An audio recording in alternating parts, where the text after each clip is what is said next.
There we go. Okay. First, we're going to go with some quick lightning round introductions, and we can just kind of popcorn if that's okay. If it's a huge lull, I'll just call out a name. But let's see. Let's go. My name's Terry Mumm. I'm the Digital Navigator Program Manager for the Marylanders Online, which is located in the University of Maryland Extension. We focus on helping folks with tech support and resources to help them navigate online life. We also facilitate this awesome group of MDEC folks, the Maryland Digital Equity Coalition, which is a group of folks from all around the state working on this issue. I've been super impressed with the level of commitment and openness and sharing that is part of this group. So I'm happy to continue that with this meeting today. Julie. Hi, everybody. Good afternoon. My name is Julie Slivka. I am the communications manager here with UME Marylanders Online. I'm excited to see you all, and you'll see me active in the chat, just sharing resources as we go along. And Isaias. Hi, Isaias Tesfaldet, Director, Marylanders Online Digital Literacy Project. Happy to be here. Mitzi.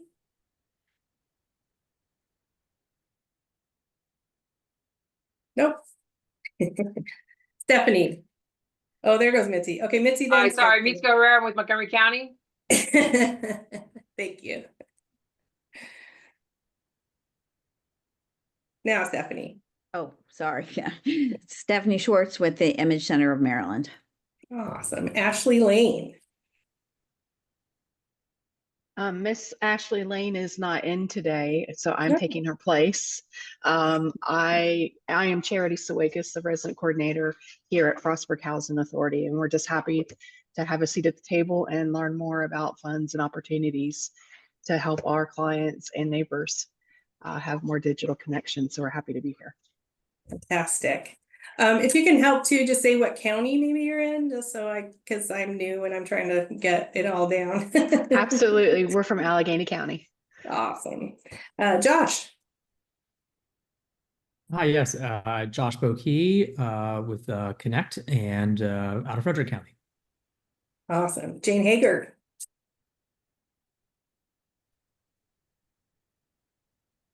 Hi, everyone. This is Jane. I work with Maryland Accessible Telecommunications. We provide accessible telecommunication devices all over Maryland to qualify people who have a verifiable disability.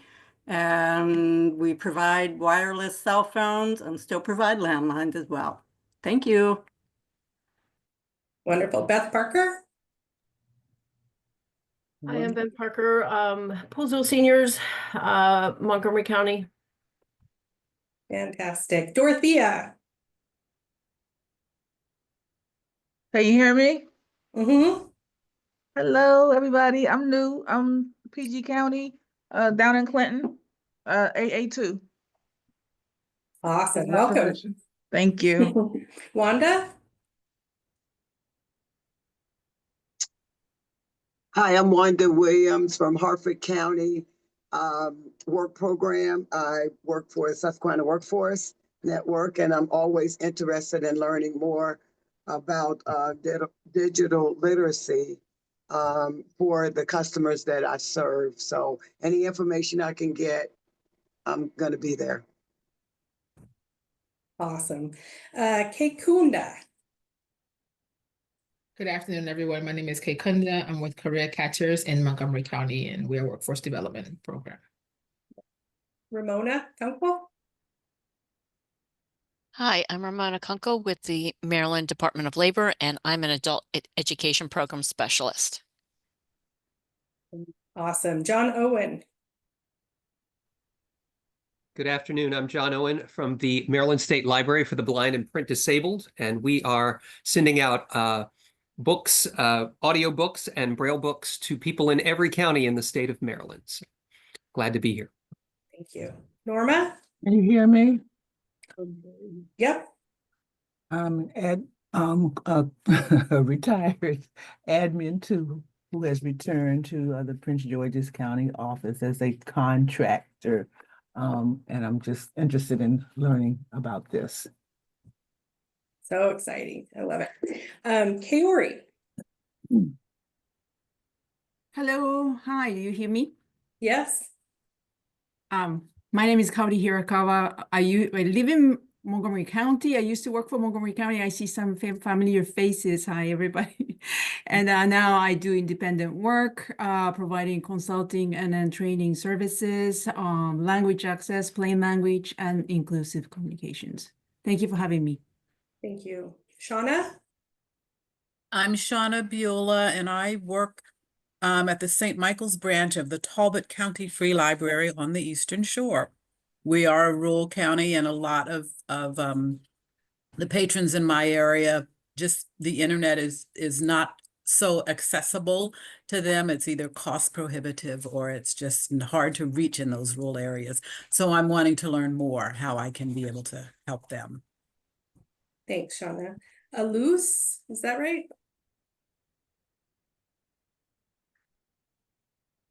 Hi, my name is Aluz Jean. I work for Chesemasi. I'm a family liaison for the Asian family in the East in Kowloon County. Fantastic. Thank you. Let's see. Chris Stevens.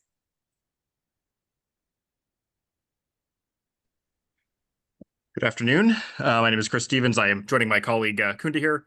I also represent Career Catchers, providing individualized deployment services to our underserved populations in Montgomery County.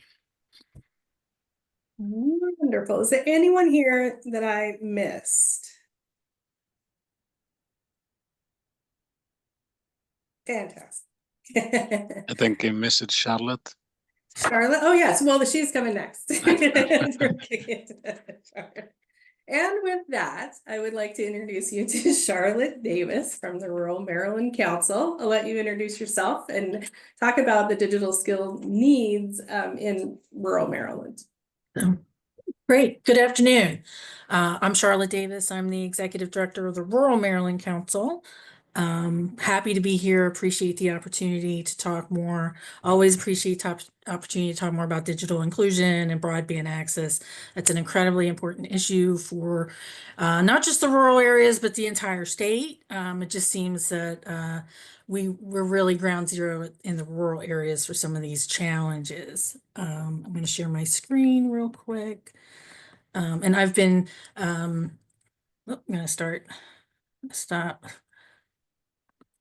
Okay, so and I've been with the organization for about 13 years now, and the council itself, we've been in existence since 1995, 30 years.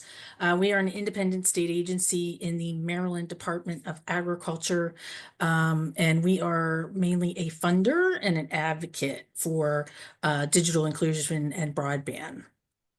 And so we administer grant programs, and I would say majority of these, we have funded broadband or digital inclusion programs through these. The Maryland Agriculture Education and Rural Development Assistance Fund, that is to help increase capacity in rural serving nonprofits. The Rural Maryland Prosperity Investment Fund, and we've funded both through the regional councils, plus workforce development and infrastructure. All of those we have funded some sort of program related to broadband, and then we do administer the Rural Maryland Broadband Assistance Fund. That was the program that helped establish the Maryland Broadband Cooperative, and it was the conduit for the BTOP funds to our state back about 20 years ago, or about 15 years ago. So the state's fiber optic backbone that runs from Friendsville, Maryland, all the way to Ocean City in the Eastern Shore is operated through the Maryland Broadband Cooperative, and those funds flowed through the Rural Maryland Broadband Assistance Fund. So this is what we see when we look at digital inclusion across the state, clearly a rural issue, but also an issue in our urban centers and across the state. So it isn't, but just highlights how it is particularly a challenge for rural areas. So what our strategy is it's a three-prong approach. We need assets, can't connect if there's just nothing there to connect to. We do prefer wired services. We do have a preference for that, although we try to be as technology neutral as we can. Affordability, and I'll talk a little bit more about that, and then adaptability. And it does, as this is an issue that we found that cuts across urban, rural, and suburban. And this is what I get to say, the challenges are the same no matter what. We are the same across urban, rural, and suburban. It's just the solutions are going to be a little different. What's going to work for rural doesn't always work in urban, and vice versa. So it's not one size fits all solution here. And that's particularly why it is a challenge to address. So with asset deployment, we have mainly been working with our Office of Statewide Broadband. I was part of a task force about 2018-2017 that created the Office of Rural Broadband that we transitioned and codified into the Office of Statewide Broadband. And there are resources flowing to that entity. You can go online and look and see all the grants and where we still see gaps in terms of where those assets are. The governor has extended the executive order related to universal service, but it is still a priority for the state, particularly last mile connectivity and digital equity. So you may know that there's the federal BEAD program, Broadband Equity Access and Deployment Program. We are slated to receive about $267 million for construction projects. There is some equity program, there is a plan related to that the state has submitted. We'll talk about a little bit later. There are some concerns that they may change some of this.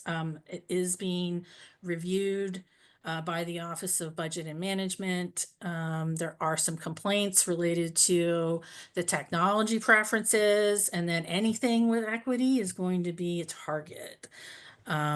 But that is the source of the funds we anticipate coming into the state to help support this broadband access.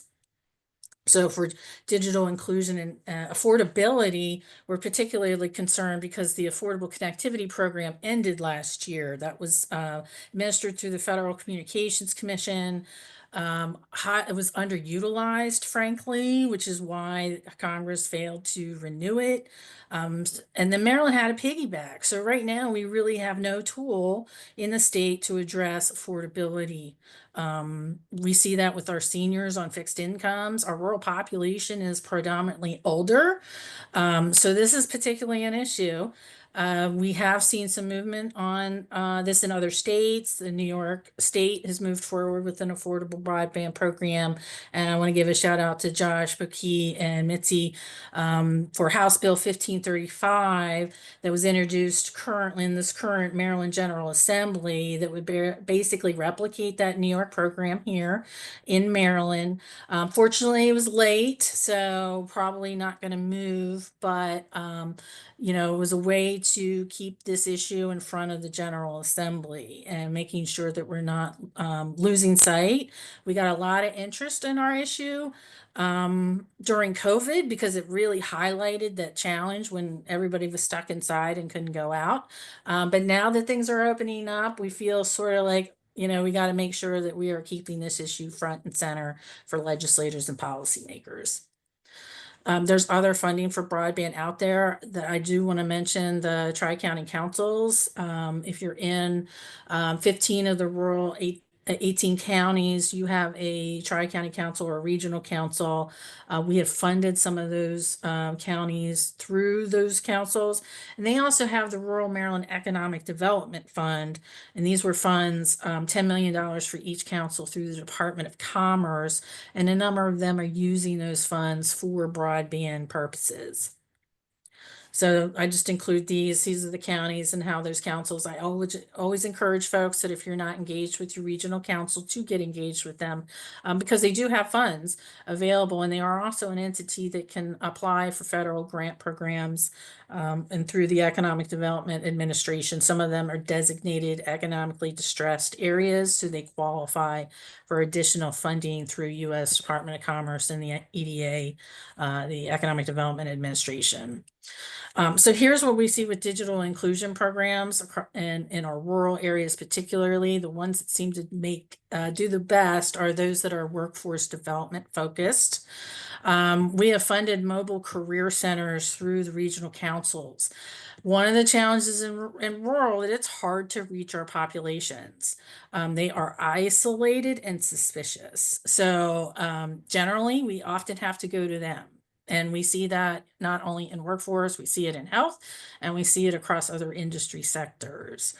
We have funded training for veterans, mainly device giveaways, plus some digital skills and navigation.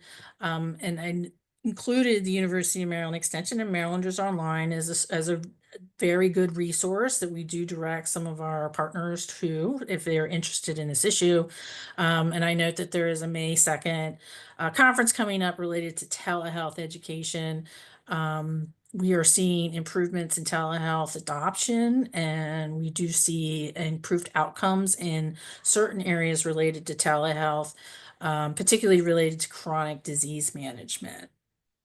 And then we are particularly focused on cybersecurity in agriculture, as well as precision agriculture and that agriculture tech. We're trying to bring in Maryland agriculture is uniquely situated to address things like nutrient management related to the consent decree and the Chesapeake Bay cleanup. So we are kind of the leader and innovator in that kind of precision and high technology related to agriculture. And so what we have to tell folks and what I have to tell policymakers is that it isn't just enough now to get coverage to the home or to the barn. People actually want coverage to the fields so that we can have those auto steer. The tractors actually are auto steer now. They don't need to be in there, but they often can't utilize that function because they don't have connectivity to manage that. And we're seeing more and more of those automated lawn services require this kind of stuff. And if we want any kind of future unmanned aerial deliveries is, what that future holds for us. We do need enhanced capacity, and we are seeing, we've got to already update that fiber backbone that needs enhanced strands to manage traffic. So we are seeing increasing demand in terms of bandwidth every day. So it's still a challenge to get all this stuff delivered. And so we're also an advocate of looking at partnering with other entities, maybe outside your sectors. So social services, for one, those are generally in our community action agencies that are in our rural communities. They're actually sometimes the place where people are going for energy assistance. They're not necessarily going to the Department of Social Services, but they'll go to the community action agency. And looking at working with them, and also in economic development, because as Terry said, it is economic broadband deployment, and digital skills are economic development. And we see studies that show for every increase in adoption rates and every deployment mile we can get does have a direct impact on our economy.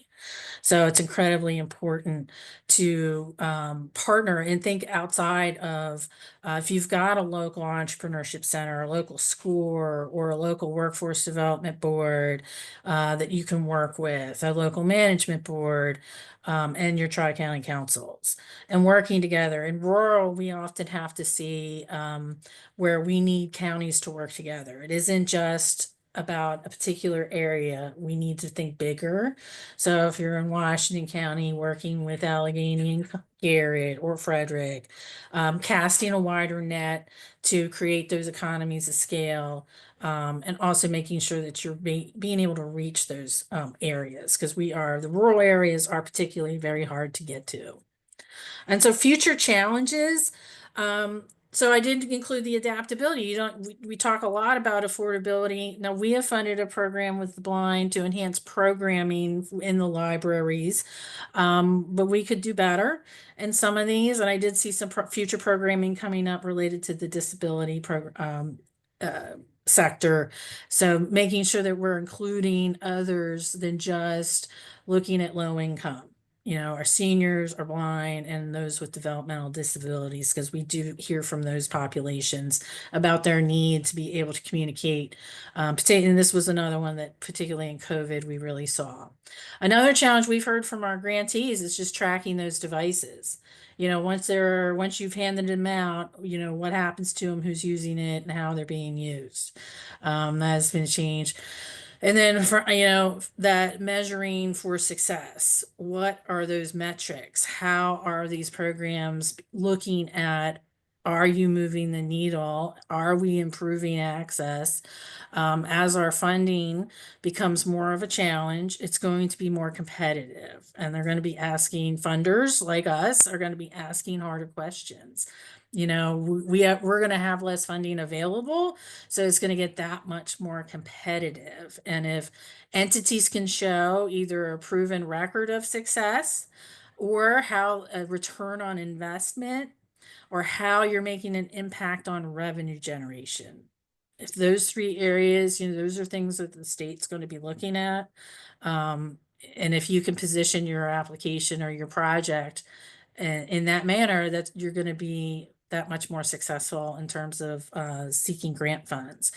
Funding challenges, it's going to be a challenge. I don't, as they're discussing the budget currently now in the Maryland General Assembly, there's a combination of cuts and also new programming. So maybe new opportunities in the Maryland Department of Commerce. We're yet to see, but definitely threats, I think, to the BEAD program. That money has not been brought down to the state yet. We don't have it in our hands. It is still in the federal government.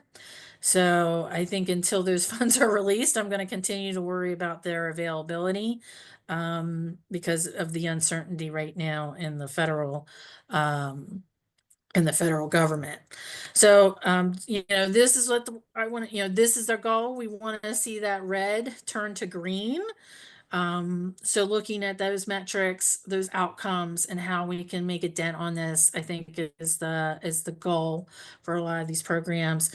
And then I'll just end with, here are our grant cycle dates. So we intend to open the program April 21st, our electronic portal that's accessed through our website, which is rural.maryland.gov. We do a 500-word letter of intent. So it's just an application that you can access through the grant portal. But it's really just a 500-word white paper with some goals that you'll have to kind of think of. Now, we need to be regional.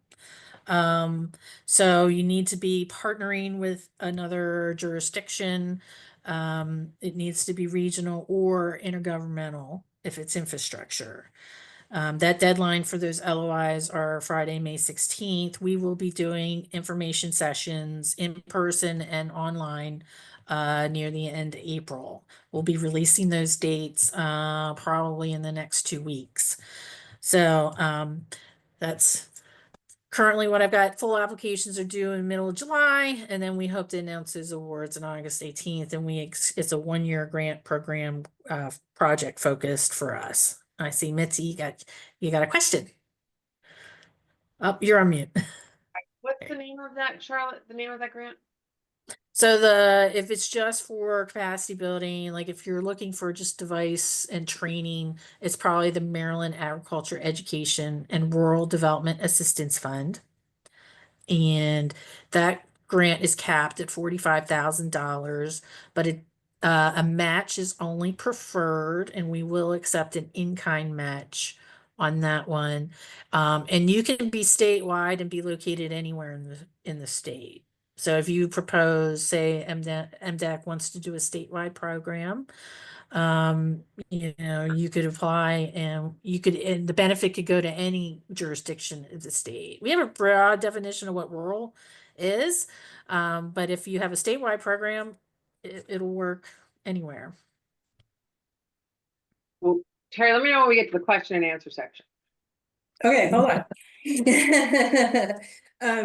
There's a question. Charlotte, can you explain the regional government piece of the grant? Just maybe more details about that. Sure, the regional council. So a portion of 1/3 of the funding through the Rural Maryland Prosperity Investment Fund is directed to those 5 rural serving regional councils. So they are in the Upper Shore. It's called the Upper Shore Regional Council, the Cecil, Kent, and Queen Anne's. You've got the Midshore Regional Council, Caroline, Talbot, and Dorchester counties, Tri-County Council of the Lower Eastern Shore, which is Wycomico, Worcester, and Somerset counties. Got the Tri-County Council of Southern Maryland. That's Charles, Calvert, St. Mary's, and then Tri-County Council of Western Maryland, Garrett, Allegheny, and Washington counties. And they all they recruit. They are regional development organizations. They are classified under the U.S. Department of Commerce, under the Economic Development Administration, and they are the entities by which we leverage federal dollars. They were highly utilized in the area when we didn't have earmarks. It was a way to direct federal dollars into specific areas when we didn't have earmarks. They are still, but they go through economic stressors. So they do, in order to qualify, do need to have economic distress. So Dorchester, Somerset, Allegheny counties are definitely areas that we see economic distress. So they can qualify, those areas qualify for those federal dollars.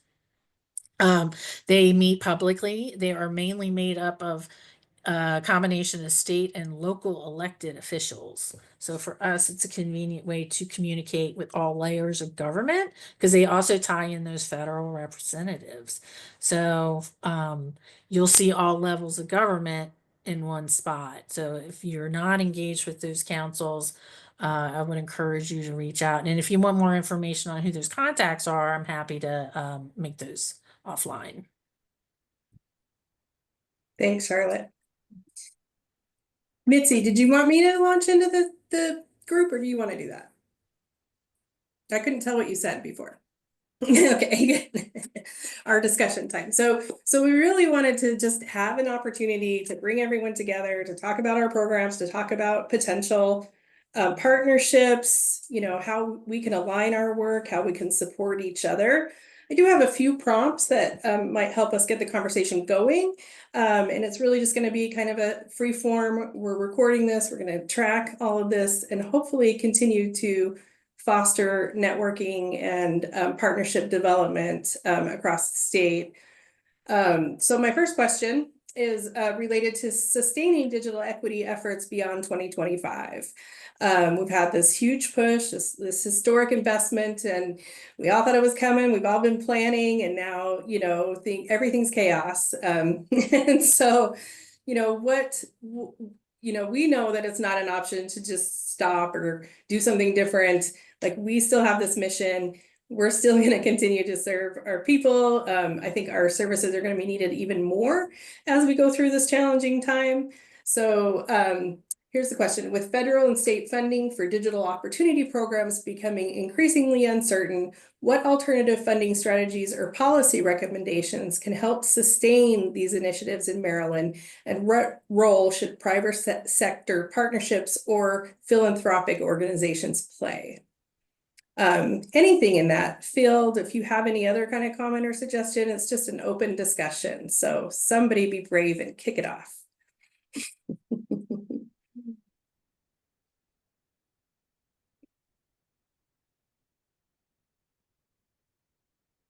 Well,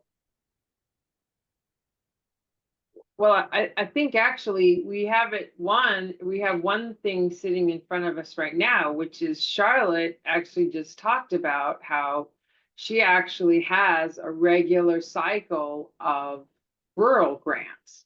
And some of those rural grants, they are focused on digital equity. For some areas, for some places like Montgomery County, and actually I would say for the 6 largest counties in the state, we have significant portions of our counties which have rural components. A third of Montgomery County is rural. Prince George's County has rural. There's other people who are on.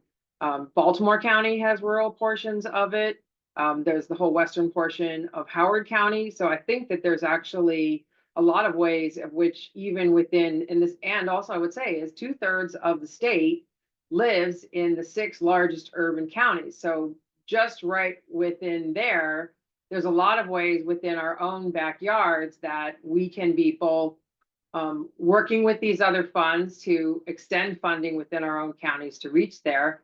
And I think that there's also probably a lot of ways that we can be sharing knowledge so that things that we're doing in urban areas, you don't have to reinvent the wheel. We don't have to be, and I also say, you know, to Charlotte, on terms of like grant funding, you know, paying for things like curriculum development. When we have people on this call from the University of Maryland who've developed curriculum, I think it's also upon us as grant funders to potentially go back to people when they say like, hey, why don't you pay me to build curriculum, to go back and say, well, have you thought about talking to these other people to see if you could use theirs, and then using that money instead to do training. That would be one thing I would put out there.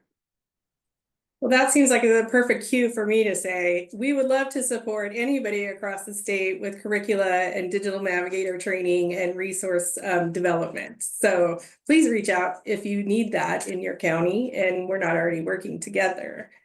Anybody else? I'd love to hear from, you know, folks in the field in these rural areas, like what kinds of partnerships you think, you know, have you had successes? What are your challenges related to funding? Just gonna give it a sec. As I said, I'm from the Poolsville Seniors, and actually on the map that was shown, we are the light green area in Montgomery County, which shows that we do need help in this respect. We have partnered with an organization to bring some digital skill presentations to our population.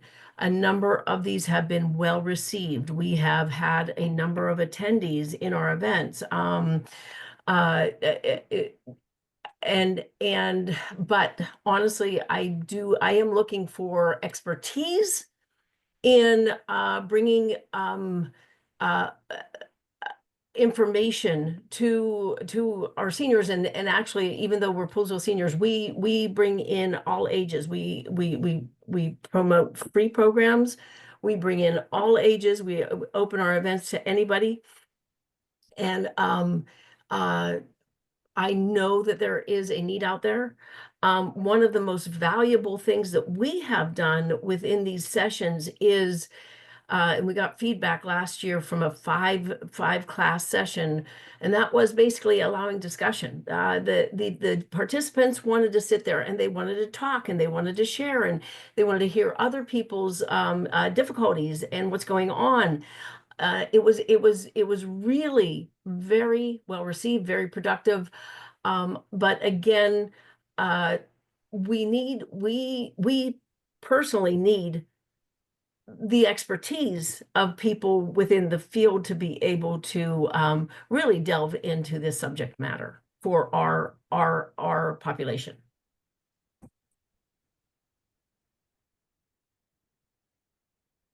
I was like, again, we'll help you. Yay.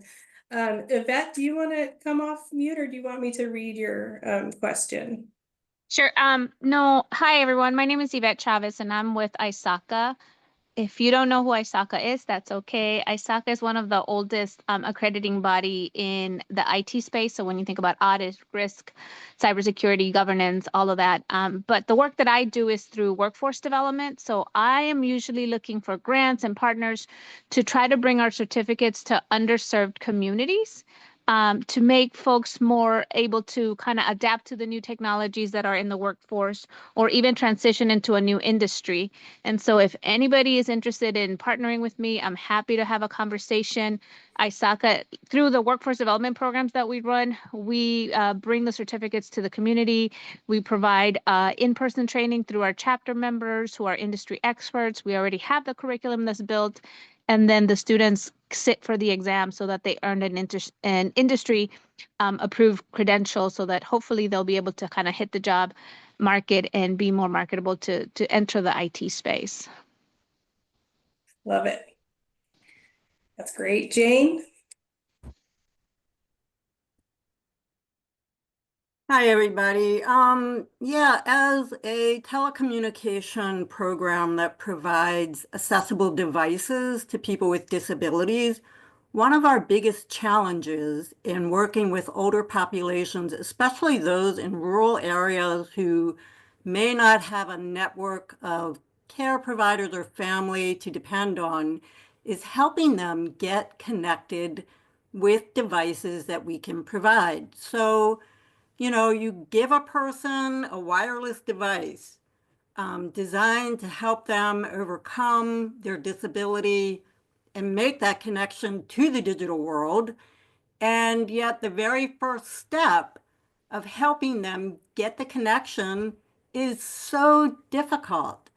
A lot of these folks would qualify for Lifeline support. So, you know, we will help people do that, but we're a really small staff of people, and we just don't always have time for that. We do provide some trainer assistance and have developed a program specifically for people who are blind. But if we have to, we're only allowed 8 hours to do that now. Before it was pretty unlimited. But now, if we have to spend easily, it could be 2 to 4 hours trying to get them connected.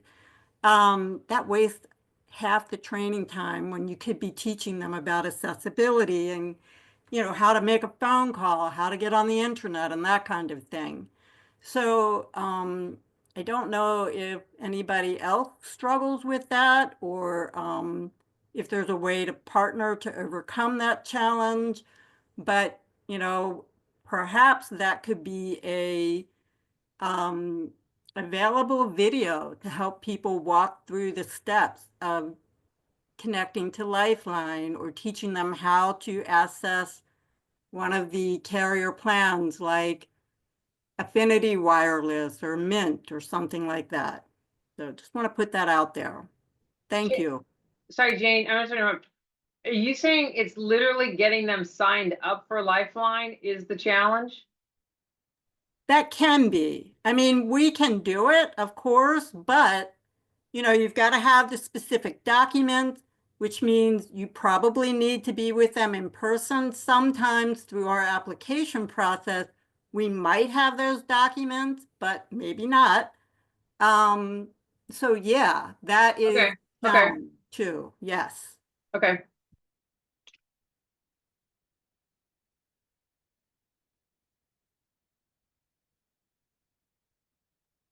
Fantastic. Did we have any more questions before we kind of move on a little bit? The second topic I have here is expanding digital literacy and workforce readiness. And just given that 92% of jobs now require some digital skills, what are the most effective ways to scale this digital literacy training in Maryland? How can we better align with the needs of employers, and particularly in those under-resourced communities?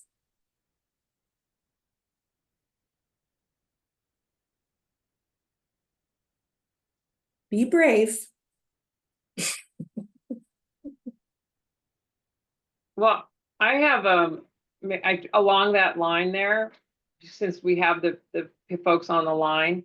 So, for example, in Montgomery County, we've got Beth, who's with Poolsville Seniors, and we have a couple other groups who specifically operate in Poolsville is a rural area of Montgomery County, but it's kind of like a small town, so it's kind of like the most concentrated area of the rural part of rural Montgomery County. And then we also have on the line is career catchers. So Kunda, I think William was on as well.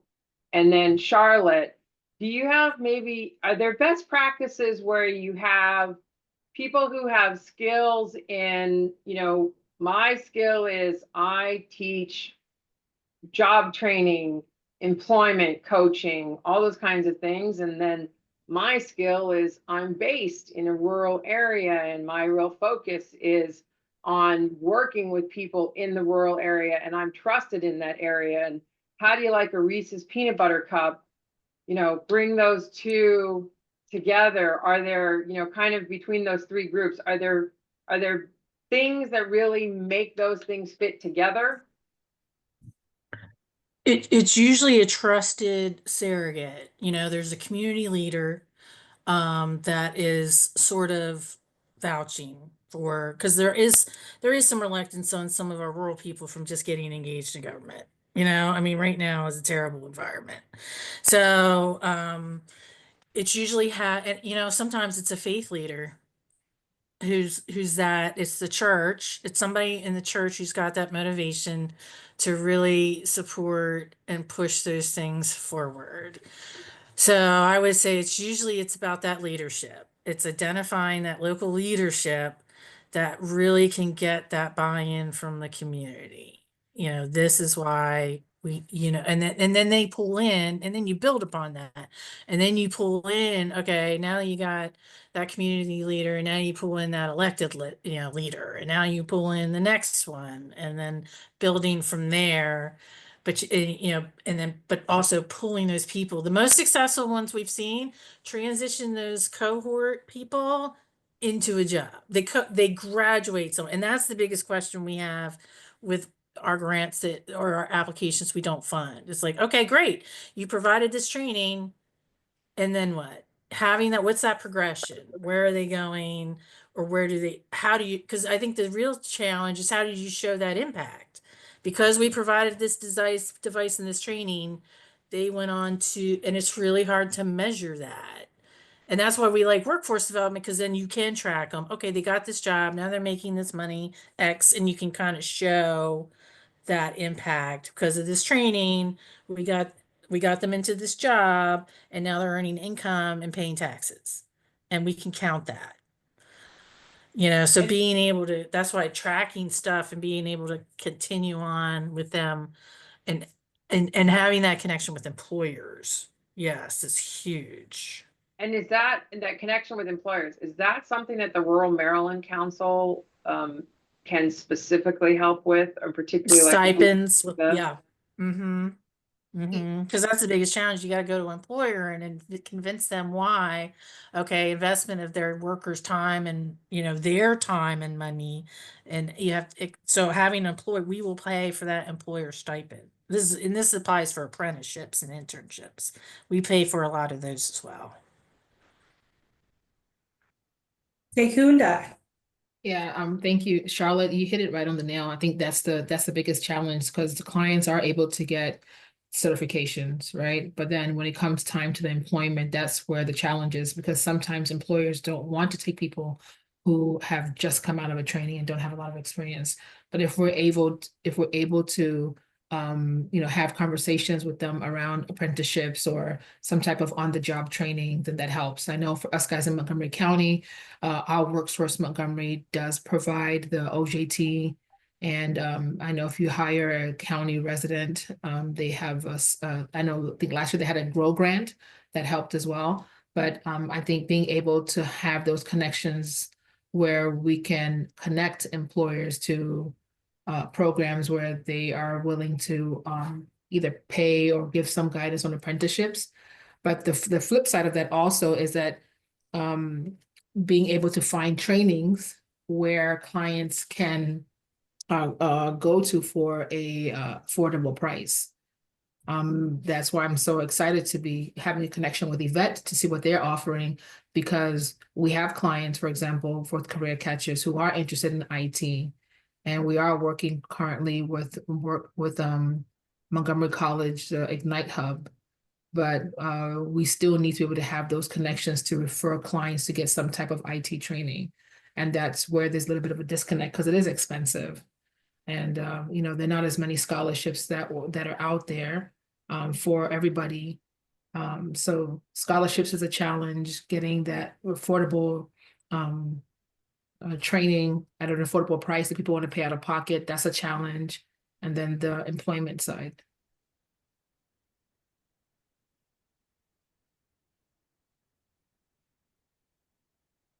Just want to go back quickly to what Charlotte said about finding that trusted person in the community.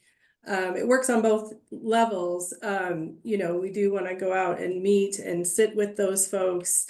I think you're right. It's a really difficult climate right now to do that. And especially given the focus and the ad nauseum data gathering and going to these communities, asking for information.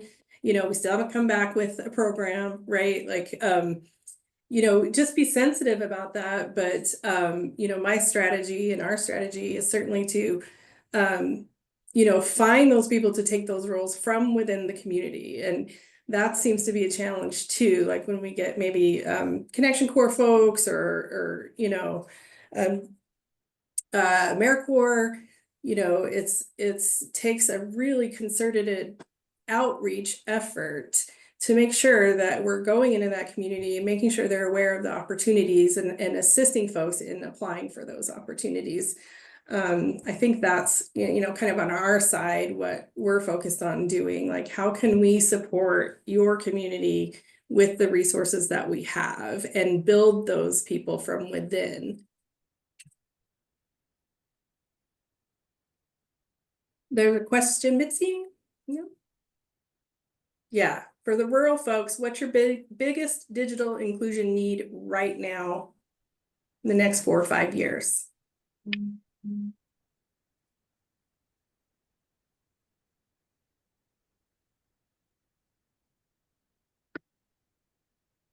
Somebody in rural Maryland want to take that question? I can give it a shot. I know I'm not the ED, but I know what we're currently working through is partnering with Frostburg State University and some of their programs and trying to also decide whether we're going to provide foundational access for all the housing. We have 100 houses here on the property, and so trying to decide whether it's going to be apartment kind of setting where everybody has access to each of their unit, or it's just providing digital for on the entire scale of the housing authority. So whether it's individual or larger scale. So we're just trying to figure out and navigate how to open those doors so that we lower cost. So is that the housing authority taking some of the hit and lowering the cost for those that live here? Or is it, can it be provided on a free service for everyone? And so we've already written a grant, but was denied. And so we're also like, okay, so what did we do wrong? And what Charlotte shared today helps provide some of the insight of like, okay, we need to train them. What are we doing with it? What does that look like? And even though that'd be kind of brand new, of kind of like, well, we're not really sure what the impact will be, but we're hopeful to see an impact. And so, and I think we're just in this season of like, we know that we got to apply, but we're also still like have so many questions on what's the best way to go about it. So our hopes that was, of course, will be boots on the ground at getting with each household and seeing what their needs are, and then taking that next step and going forward from there. So it's a process, but we're excited. I'm glad that Charlotte shared a lot of that today. I think that will really be helpful for us going forward to know how to write the grant better. But also, we've really just been asking a lot of questions, even in Pennsylvania and Pittsburgh, you know, with Connect Home folks, like, how did you guys get here? What, you know, how are you making an impact? You know, they're in a city, we're in a rural, but how can we take that and do that here and do it so we're all not stretching ourselves, but the resources are already there. So being smart about what the money is. And I think it just takes a lot of thought and consideration on all accords to think outside the box, but not stretch everyone, but also think of saving money for everyone. Because at the end of the day, everybody's looking for that, and to help all the residents here. So that's where we're at. That's great. Mitzi, I'm not sure I understand your question. You want to come off mute? When you provide, actually, when you provide that access, are you also thinking that people need any training about how to use it, or older adults need training about it, or you just sweating to get the access? Is that for me? Yeah. Training, yes, we have offered training in the past with Maryland University Extension and with Marylanders Online, and they've been very helpful. We were able to have a platform to partner to provide the laptops for everyone here. And so we had classes following that. And then I continued to work with clients, working out those digital needs, but we're finding that these digital needs take hours. And I'm one person, I'm resident service coordinator. And so we're looking at ways to partner with me to help people in navigating digitally all across the board, because some folks don't have any idea what their laptop does. They have a phone, but really don't know all its use. It could be as simple as signing in into the Apple ID and don't know what that is. So it's those tangible things. And then health networking. A lot of people don't have transportation. So how do we help them see their doctor online, get that access? Yeah, so there's a lot of need as far as just using the digital equipment, but we've been able to start somewhere and keep at it. And then I'm coming along others to sit down and say, okay, what do you have going? I don't really know, but we're going to find out. And I've used Marylanders Online a lot to kind of say, I don't know, but I know somebody that does. So in those tangible ways, it really helps me be able to provide a service, and they're helping someone even if they're not right here. So learning who's available, has been such a help, just boots on the ground every day. So those things are tangible, and looking forward to providing some of the online things that I've already seen to provide more training for their computers and et cetera. So I hope that helps. So that does help. Jane, just really quickly, I'm going to just bump. We've scheduled for an hour. We have the room till 2:15. If anyone needs to jump off early, we'll make sure that we give these announcements, and then we'll continue with this conversation. Julie, do you want to do a quick? We want to make sure you leave with this information. So. Yeah, so I just dropped a whole lot of good stuff in the chat for you. So we do hope that you will consider joining us for our 2025 Empowering Health Conference. That's a free and virtual conference that's going to be taking place on May 2nd, 9 a.m. to 4 p.m. A lot of great topics being covered in this conference: digital literacy, health misinformation, AI, the future of healthcare, misinformation and bias and best practices, all that good stuff. So that link is in there. I'll go ahead and drop the quick links for all of those registrations. To complement the 2025 Empowering Health Conference, we also have a webinar series that's going to be starting May 16th and go Fridays until June 27th. So this is an opportunity to really dive deeper into certain topics related to, advancing access, inclusion, integrity through emerging health technologies. So feel free to join that and attend those, and please share them widely with your networks. In the chat, I also added a quick link if you wouldn't mind taking a quick survey. That does help us with our grant reporting and continuously improving all of our programs and services. And to make it a little bit easier for you, what I'll do is I'll also drop the QR code in the chat. If you want to just scan it with your phone, you can take it from your phone and be done with it. But yeah, thank you all so much for being here. And then of course, the upcoming, the rest of the sessions for this MDEC Digital Equity webinar series, I'll drop that link in the chat, but you also have the flyer for it in the chat. Thank you. I'll make sure in case anybody drops early that we got that in. Jane, I cut you off, so I'm going to ask your question now, please. Yeah, I just wanted to say real quick, I just completely agree with Ashley on the points that she had about the getting people started and all the challenges and the need for the one-on-one work that we have to do in the digital equity arena. And I also wanted to say that with our success in setting up a train the trainer program to help people who are blind learn digital technology, the best result, and this resonates through the disability community and beyond, I believe, is when you can find teachers who are of the same life experience. There's just nothing like that. And I think that will hold true for teaching older people as well. So as we create programs, thinking about the opportunity to do internships and apprentices and to really focus in on that community group is really going to make a difference. Also, as far as people with disabilities go, if they are a recipient of Social Security benefits, such as SSI or SSDI, there may be ways that they can leverage their benefits to receive and actually pay for training, which may be something to consider on the sustainability part of creating these programs. Thank you. Thank you.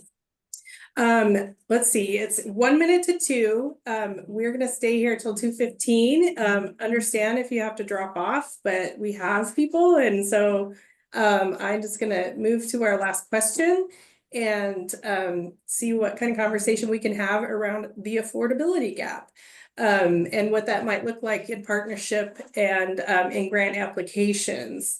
We know that ACP helped 288,000 Marylanders afford high-speed internet, but it only addressed about 20% of the households. And now that the ACP is gone and the EBB is gone, as Mitzi mentioned earlier, or Charlotte, you know, what are we going to do about this affordability piece, and how can we address it as a group? Maybe Charlotte, you have some ideas. Yeah, I mean, we had we had legislation. It's in rules because it was introduced late, but I think House Bill 1535, which is basically regulating the utility, the big providers, that if they provide this service, you know, they're required to offer a low income, program. So that's a start. Now the beauty of, putting in a bill is that you get the feedback right away from the providers, because that's, that's not an easy industry to overcome. And so we need to be partners, and whether or not we probably should sit down over the interim between now and next session with those big providers to have this conversation, like, hey, because the other option is a franchise fee. There's no state franchise fee. There's local franchise fees, but not a state one, or a penalty for non-compliance for the entities. There's a lot of different ways to take it. But I think what we put in this year is a start, and let's start having that conversation about what are those challenges and how we can implement this in the future. You mean on broadband service? Yeah. Mm-hmm. Requiring service. That's more complicated. Mm-hmm. And you come up against the broadband tax, but yeah. I've talked about telecommunications tax reform because it's kind of crazy. I mean, it's very it is also very complicated. Hey, as someone who served on the 2014 Telecommunications Tax Commission. That's right. Yeah. Hey, but I do have a question. Out of curiosity, when we drafted that bill, the eligibility for the ACP program was 200% of the federal poverty rate.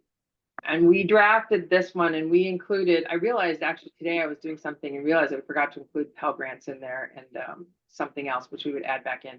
But we added in there the earned income tax credit. I know it's very geeky, which is actually a little bit higher. But we left it at 200% because that's what was in the Maryland EBB, because it was tied to the ACP. But I did wonder whether we should try for 300%. Because it's not free. It's just saying you have to offer a $15 or $20 a month plan. For a single person, 200% of federal poverty is you make $30,000 a year. 300% is you make 45. 2 people is 61, which seems like that's more of like a working wage. You know, I mean, you're not buying a house for 60, you know, if you're making 45,000 in Montgomery County, but that does seem more like, particularly since we're here, we're saying that we're going to be giving, you know, short of what, 500 million to telecom companies in Maryland. Like maybe it makes sense to say, well, the least you can do is offer a $15 or $20 a month plan. I mean, I definitely agree. We need to talk through this, but I just wanted to put it out there. And Charlotte, particularly in rural areas, I don't know whether people would say that, but I do feel like it might be time to say, like, hey, 300% is to say, I don't think that's a huge amount, especially if you're not saying I'm not telling you have to offer it for free. I'm just saying is you have to offer it at a reasonable price, which is, you know, $15 to $20 a month. Yeah. There are per capita income in Somerset County is under $30,000. So that's all Somerset County would qualify. Like there are some real big disparities in per capita incomes in our state. Right, And they're right. rural, So and they're rural. Yeah. So I mean, I think it's worth, and Charlotte, I also I offered, I told Terry I wanted to really start working on a kind of subcommittee to kind of think through a legislative strategy, who to start talking to, kind of like after legislative session starts, kind of in the July, who to meet with. I wanted to start talking with Ronnie and get their thoughts on things. And the other thing that came up with other groups was whether in New York it exempted providers who had less than 20,000 subscribers.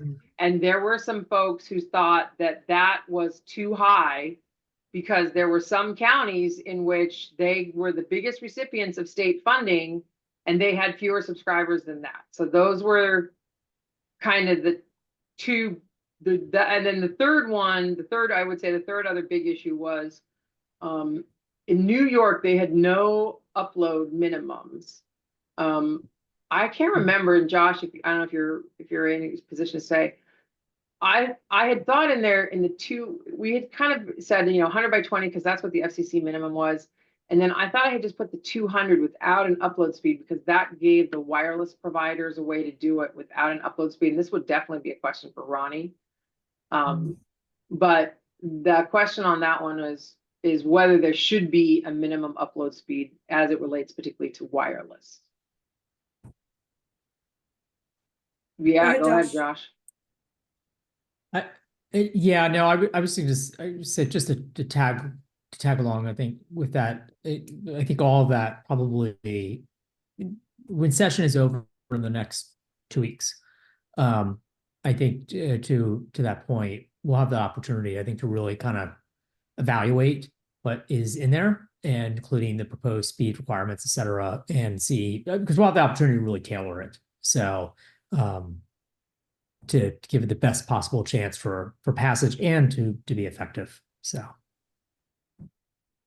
I guess my question is the affordability requirements in the BEAD program. I guess we're not sure those are going to stick, right? And then I guess the second piece, I'm answering my own question, is that it's not going to serve everyone, right? There's still other places. That's all new construction. So for those grants. So even if there is strong affordability in those projects, it's not going to serve everyone that we need to serve for that. So it is a huge looming issue. Someone was looking at it today, and they looked at the BEAD numbers in Maryland, and it was that if you look at the so there are the households that are less than 25 by 3 megabits per second, and then the ones that are between that and but less than 100 by 20. And I believe that the number was that there were 6,000 and change that are below 100, but higher than, Unserved. Yeah. right? And then there were like 1,900, which if you look at that combined, like I just kind of randomly looked at the numbers. Like if you take the number, if you looked at the census numbers in Maryland, and there are 2.5 million housing units. You figure 2/3 of them live in the 6 urban counties. It says that based on the 2019 to 23, that it's, which I thought was actually kind of low. It said like 91.5% have broadband. So if you take that number, that leaves 72,000 households that don't have, right? So even if you adjust for some years, right? On one hand, those BEAD numbers, and if you figure we use part of our CARES Act money, right, to get at the problem. But if the BEAD numbers are saying that you got about 8,000 homes are on their list, and the census numbers are, which, you know, usually underreport, are saying that you got like 72,000, something's not right. Like that's a pretty wide gap. Those are both served and underserved? Yeah, served and Is underserved on the BEAD list is combined around 8,000 plus is what's on their list. Which seems like a drop in the bucket. It seems very low.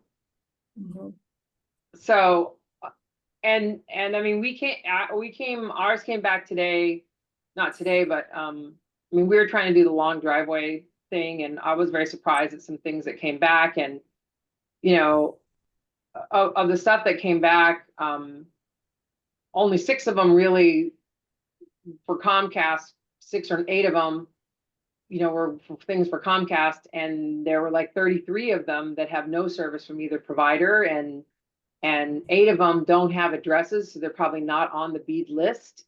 So it's a hot mess, and we're beyond the other deadlines, and now I'm like, we were supposed to have a map.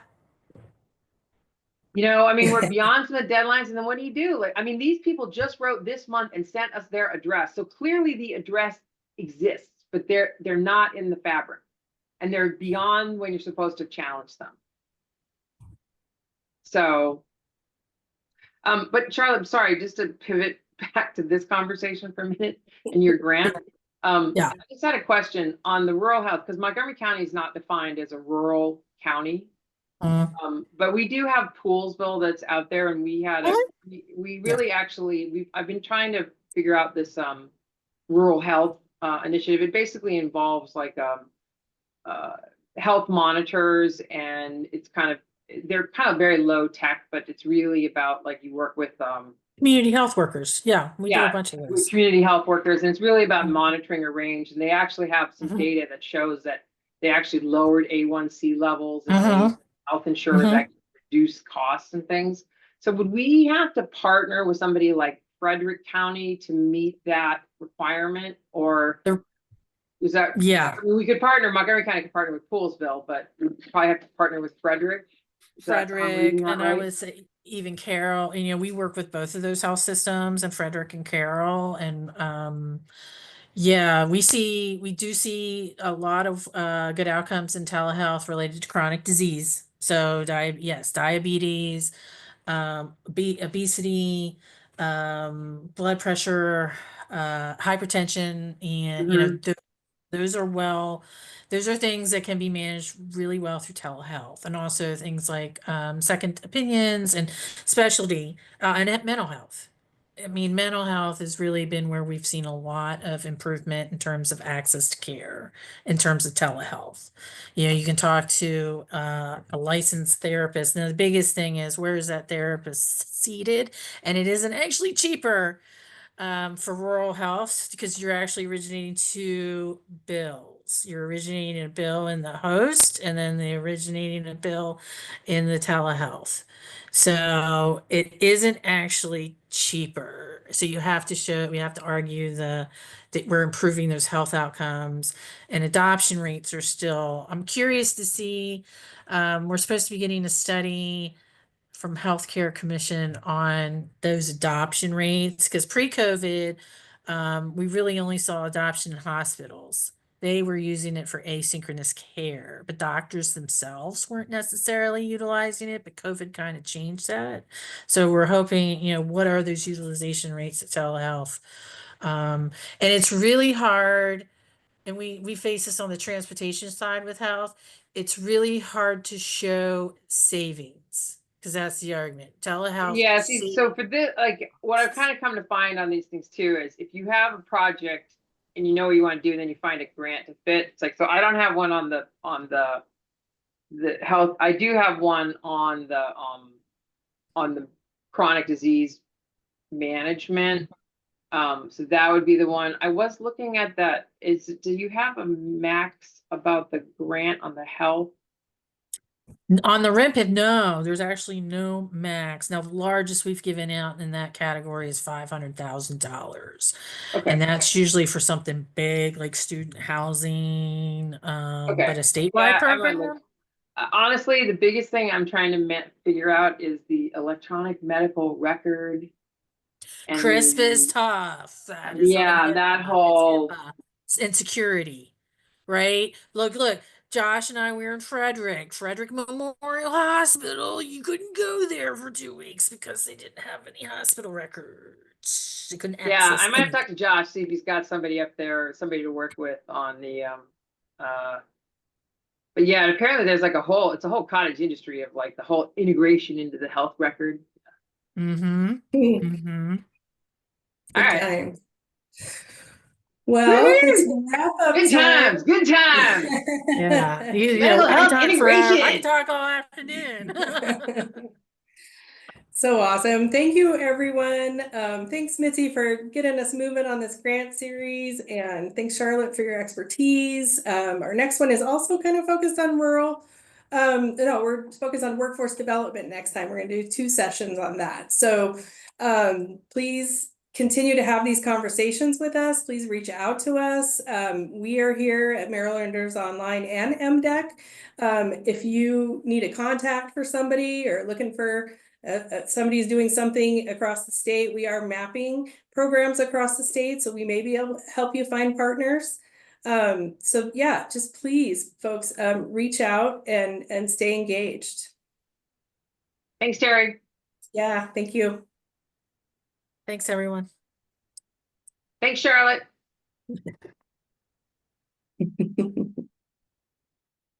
Awesome.